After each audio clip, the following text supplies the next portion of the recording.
West Virginia, setembro de 1952.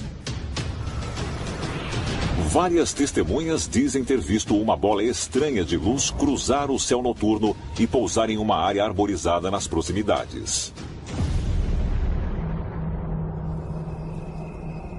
Aqueles que investigaram o local do acidente afirmam ter visto uma criatura parecida com um pássaro, com 3 metros de altura e olhos vermelhos brilhantes. Era uma criatura humanoide enorme, medindo de 3 a 3,5 metros de altura.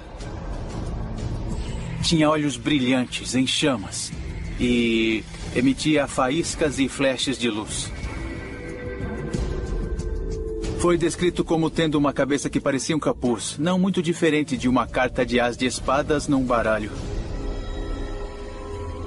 Todo o grupo foi unânime em sua crença de que o objeto, ou a criatura, era totalmente real, que estava ligada ao sobrevoo da estranha luz e também à luz vermelha pulsante que eles viram. Curiosamente, a mitologia indígena americana também descreve uma criatura metade ave, metade humana, que conviveu com a humanidade no planeta há milhares de anos. Os Apaches tinham uma figura demoníaca, o homem coruja gigante, que petrificava as pessoas com o olhar. Era realmente uma presença aterrorizante que podia vir a qualquer momento, principalmente no céu noturno, quando as corujas voam. É um tema muito comum em diversas mitologias nativas americanas, que em algum momento no passado a Terra foi invadida por monstros assustadores de várias formas. E a Grande Coruja, ou Homem-Coruja, é uma dessas representações.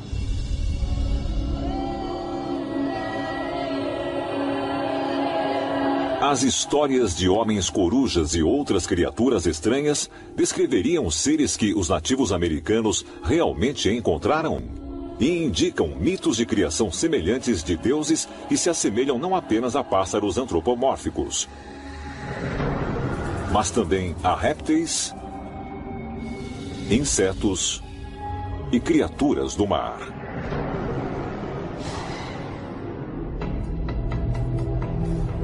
No mundo todo, nós temos estatuetas, esculturas, pinturas rupestres de criaturas muito bizarras, que podem ser encontradas em todos os continentes. E quando as comparamos, vemos que são incrivelmente semelhantes. Então é preciso saber se as estatuetas e esculturas dessas diversas representações dos supostos deuses estão realmente enraizadas em algum tipo de realidade. Será que nossos ancestrais realmente encontraram essas formas de vida inteligentes milhares de anos atrás? E se foi assim, o que eram?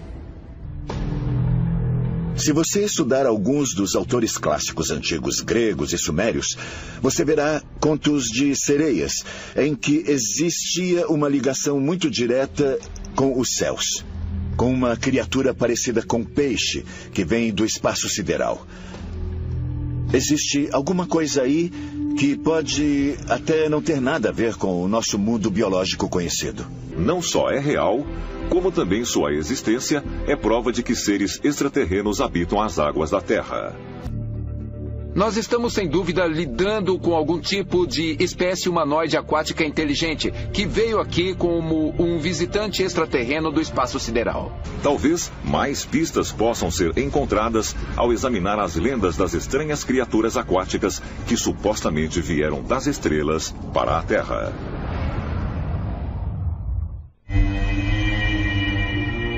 Província de Miyazaki, Japão. Maio de 2014. Na residência histórica Miyakonojo Shimazu, os restos mumificados de um animal marinho, com mãos e pés com membranas natatórias, foram postos em exposição pública. Descoberto em 1818, os ossos são os primeiros deste tipo a serem exibidos, e acredita-se que sejam do lendário Kappa, uma espécie de criatura humanoide anfíbia que supostamente habitava as águas do Japão. Esses restos são supostamente de um Kappa, que tinha sido morto a tiros em 1818 perto de um rio local. O Kappa, que significa filho da água, é uma criatura que geralmente tem 1,5 metro de altura. Ele tem pele rosa e é geralmente da cor azul ou verde. Ele tem uma casca de tartaruga nas costas e tem um bico, assim como um tipo de carapaça em cima da cabeça, na qual sempre tem que carregar água. Se ele espirrar essa água, perde todo o seu poder e pode morrer dentro de um curto período de tempo. Então o Kappa é basicamente um demônio d'água. Acredita-se que o Kappa é muito malévolo, uma criatura muito violenta. E de fato as crianças são avisadas para ficarem longe de corpos d'água, senão o Kappa aparece para pegá-las e afogá-las. Embora os relatos do Kappa sejam raros nos tempos modernos, ainda existem avistamentos em áreas remotas, como na província Fukuoka.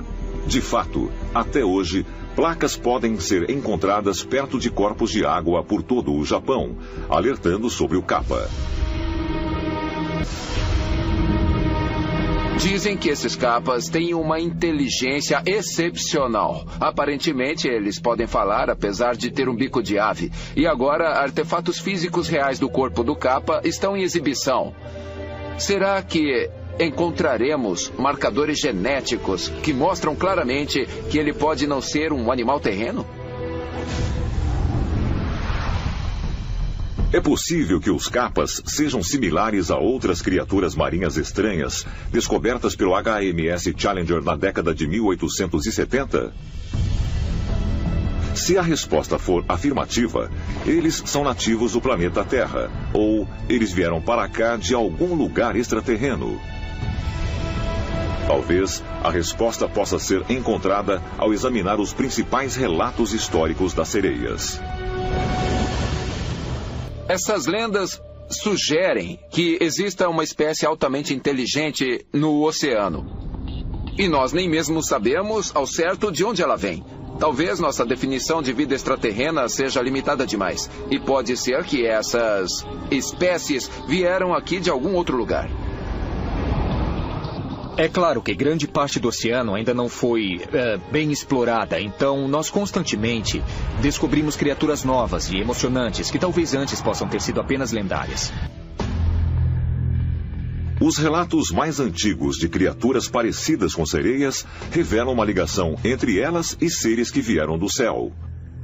Uma história da Síria antiga que data de 1000 anos antes de Cristo narra que a deusa Atargates desceu do céu e mergulhou em um lago para se tornar uma criatura, metade peixe e metade humana. E na mitologia grega, a deusa Afrodite é às vezes associada a seres parecidos com sereia. A evidência mais forte de que criaturas marinhas humanoides não só existiram, mas também vieram de algum lugar além da nossa Terra, pode ser encontrada na história da origem de outra criatura aquática que tem características humanas. Os Dogons da África Ocidental adoram os espíritos ancestrais que eles chamam de Nomo, as primeiras criaturas criadas pelo deus celestial Ama. Descritas como criaturas anfíbias, hermafroditas parecidas com peixes, elas desceram das estrelas em uma nave acompanhada por fogo e raio. Existe uma história realmente incrível do Nomo, que desceu do céu em um furacão muito barulhento, que ao chegar aqui fez a terra tremer. E todo o conhecimento que esse povo tem foi dado a eles por este ser que veio num furacão do céu. Agora, isto é interessante porque nós temos tantas histórias de seres extraterrestres montados em nuvens que você tem que perguntar: o Nomo veio das estrelas? Eles eram seres extraterrenos que vieram à Terra para ensinar os Dogons? É por isso, talvez, que eles os chamem de mentores e professores? A lenda dizia que eles descreviam a estrela Sirius como sendo o ponto de origem deles e tinham informações muito acuradas sobre uma estrela anã chamada Sirius B, que nem era conhecida naquela época. Os Dogons diziam que quando o Nomo aterrissou e saiu da nave em que veio, ele quase que imediatamente entrou na água. Porque eles eram essencialmente humanoides com formato de peixe, parece que eles precisavam ficar na água. As descrições detalhadas do Nomo podem sugerir que ele era um extraterrestre que veio do espaço para habitar nossos oceanos? E ele pode ser o mesmo ser que é descrito nos relatos do Kappa e das sereias? Mas também que elas podem ainda estar entrando no nosso planeta através de portais subaquáticos.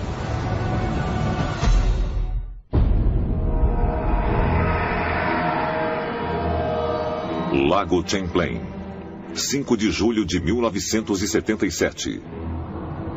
Enquanto dirigiam ao longo da costa leste ao norte de St. Albans, estado de Vermont, Sandra e Anthony Manzi pararam para deixar seus 2 filhos brincarem no lago. Quando eles começaram a entrar na água, Sandra percebeu uma agitação na superfície e uma coisa chocante. Eu estava observando e, de repente, eu vi uma turbulência. Alguma coisa emergiu na superfície da água e surgiu na superfície desse jeito, bem assim, a parte de trás da cabeça e do pescoço. Eu desci e foi aí que ele se virou para trás e eu tirei uma fotografia. A foto que Sandra Manzi tirou naquele dia é considerada por muitos a evidência definitiva de que o Lago Champlain é habitado por um monstro. O Lago Champlain tem esse nome em homenagem ao explorador francês Samuel de Champlain, e em 1609 ele afirmou que, durante uma expedição, viu uma estranha criatura emergindo das águas. Esse avistamento foi apenas o primeiro de centenas. E para muitos que acreditam que essas histórias são verdadeiras, a foto de Sandra Manzi é a prova derradeira de que o Champ realmente existe. Em 1981, foi avaliada a autenticidade da famosa foto no Centro de Ciências Ópticas, na Universidade do Arizona. O resultado da avaliação da Faculdade de Ciências Ópticas do Arizona foi que se trata de uma foto autêntica. Ela não foi adulterada, ela é genuína. Curiosamente, avistamentos de criaturas similares foram relatados por todo o mundo, como o Cresce e o Ogopogo no Canadá, o monstro marinho japonês Issy, o Mokele Mbembe, avistado na costa ocidental da África, e o monstro do Lago Ness, na Escócia. Um dos aspectos mais convincentes destes mistérios é que as descrições são muito parecidas. E nós estamos falando de décadas de avistamentos, somando milhares deles. Para mim, isso indica que estamos lidando com variações da mesma espécie aqui. Estamos falando de uma população mundial. É possível que o fato de essas histórias de monstros marinhos similares contadas pelo mundo todo, existe evidência de que essas criaturas podem ter origens extraterrenas. A história do monstro do Lago Ness me lembra um avistamento de OVNI que ocorreu no norte de Nashville na década de 1990. Um homem ouviu o som da chuva batendo no telhado e ele saiu de sua casa. Era uma noite perfeitamente clara. Ele olhou para o céu e viu um OVNI gigantesco que estava atirando em uma criatura que estava no seu deck. Ele disse que parecia um monstro snorkel de um pé porque parecia a tromba de um elefante com um pé só. No boletim da polícia, o homem descreveu que o monstro girou num redemoinho ou uma bola de luz e desapareceu. Agora perguntamos se isso é evidência de um portal que essa criatura estava abrindo e, de fato, se esta criatura e o monstro do Lago Ness fazem parte da mesma família de criaturas que viajam o mundo através desses portais ou aberturas. É possível que existam formas de vida alienígena habitando nossos oceanos e que elas venham para cá através desses portais de tempo e espaço? Mais provas possam ser encontradas com a história de outro monstro subaquático, o Kraken. Essa criatura parecida com uma lula de enormes proporções foi descrita em 1755 pelo historiador e bispo norueguês Erik Pontoppidan. A descrição dele não aparece em um texto fictício, mas em um livro enciclopédico sobre as diversas formas de vida presentes em seu país natal, chamado A História Natural da Noruega. Isto é muito convincente porque indica que o Kraken foi visto como um animal real e muito vivo. Na mitologia nórdica, o Kraken era um monstro do tamanho de uma ilha com vários tentáculos, capaz de afundar navios através dos vastos redemoinhos criados por onde ele passava. Muitos dos autores antigos clássicos falavam sobre Kraken como sendo, de fato, a criatura que estava no centro de um redemoinho. Então, eles viam o Kraken como um perigo para os navios. Os relatos noruegueses de que o Kraken criava redemoinhos, através dos quais os navios desapareciam, datam do século XIII. Mas será que a verdade sobre esses monstros marinhos pode ser muito mais incrível do que nossos ancestrais acreditavam? As histórias do Kraken e os misteriosos redemoinhos que ele criava pode, na verdade, ser um design extraterreno funcionando como um farol para indicar que nosso planeta é rico em água? Enquanto os cientistas estão descobrindo que a água é mais prevalente por todo o universo do que anteriormente se achava, está ficando cada vez mais claro que os planetas com grandes corpos de água líquida essenciais, como se acredita para a vida complexa, são raros.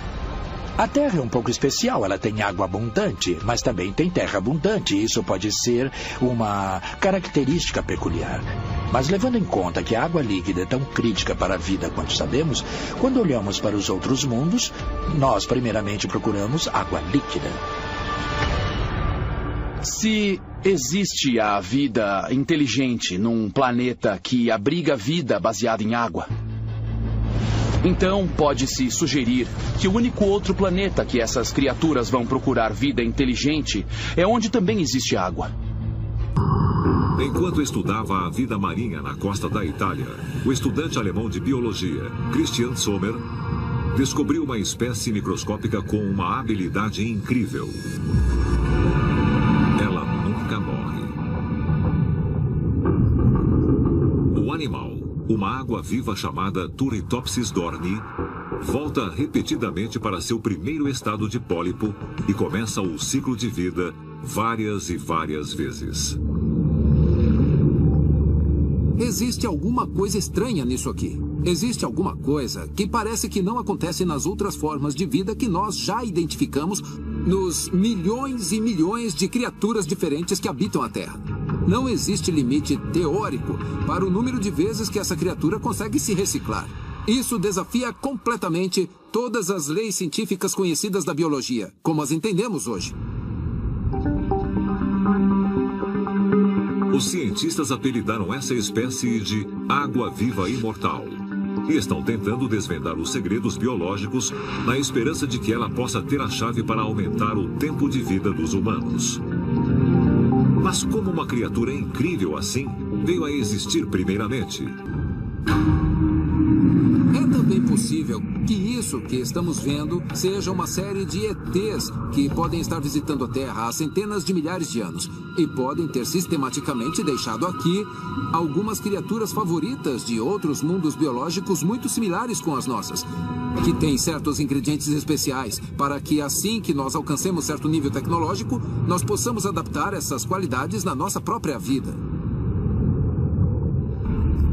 Um dos maiores avanços da biologia agora é que estamos pegando células tronco humanas, colocando em embriões de animais e depois esperando que se tornem um órgão humano.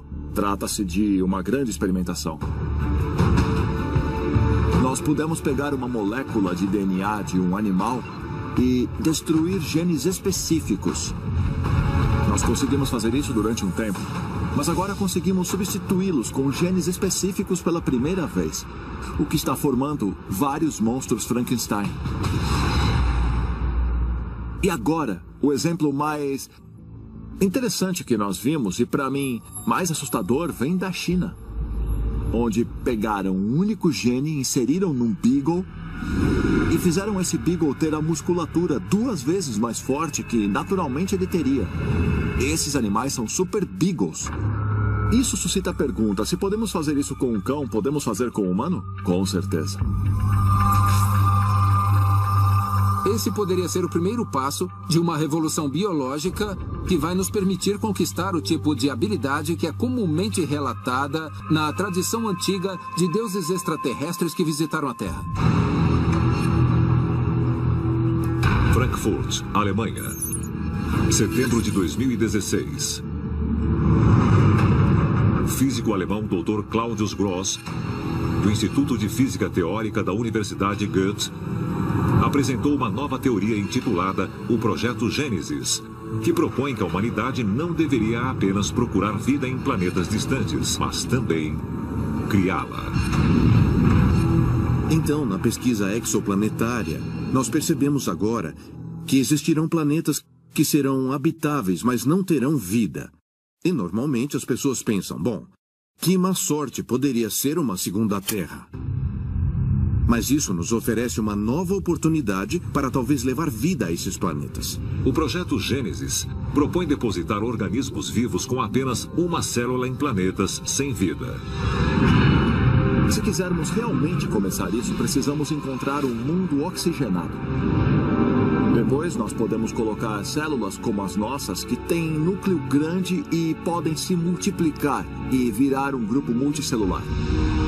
De certo modo, esse tipo de semeadura que o professor Gross está querendo fazer no futuro próximo é exatamente o tipo de ação que os extraterrestres provavelmente fizeram no passado remoto. Com esse plano de transmitir a vida para outros planetas, os humanos de hoje estão imitando o que os extraterrestres fizeram na Terra? Nós estamos continuando um ciclo que se repete em todo o universo há muitos milhões de anos? O registro fóssil existente ali não necessariamente corresponde à evolução darwiniana. Porque não vemos criaturas intermediárias desta evolução que podem existir. Então, isso indica para mim uma influência externa.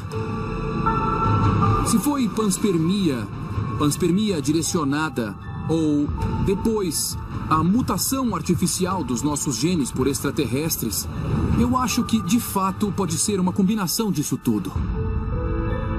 É muito possível que existam culturas e espécies perdidas que literalmente evoluíram e saíram do planeta. Quando observamos as várias raças de extraterrestres que estão possivelmente nos visitando hoje, deve haver alguma ligação com as várias espécies aqui da Terra. Com todas essas histórias incríveis de seres híbridos, metade animal e metade humano, e estranhas criaturas vindas das estrelas, somadas com as histórias modernas de pessoas que tiveram experiências com extraterrestres com forma animal, temos que nos perguntar se a Terra é algum tipo de laboratório onde os extraterrestres estão fazendo experiências com várias espécies, tentando inventar seres diferentes. De fato, quando observamos o cosmos, temos que perguntar, ele está repleto de seres com características animais diferentes? E à medida que começamos a encontrar esses seres, estamos encontrando versões passadas de nós mesmos ou versões futuras de nós mesmos? É possível que os extraterrestres tenham semeado a Terra e continuam a usá-la como laboratório genético, onde os humanos são apenas uma das muitas experiências? Se a resposta for afirmativa, poderia haver outras espécies destinadas a nos dominar?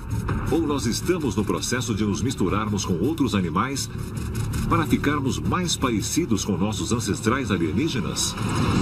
Talvez algum dia, em breve, nós descobriremos que essa manipulação genética ocorre não só na Terra, mas também em todo o universo.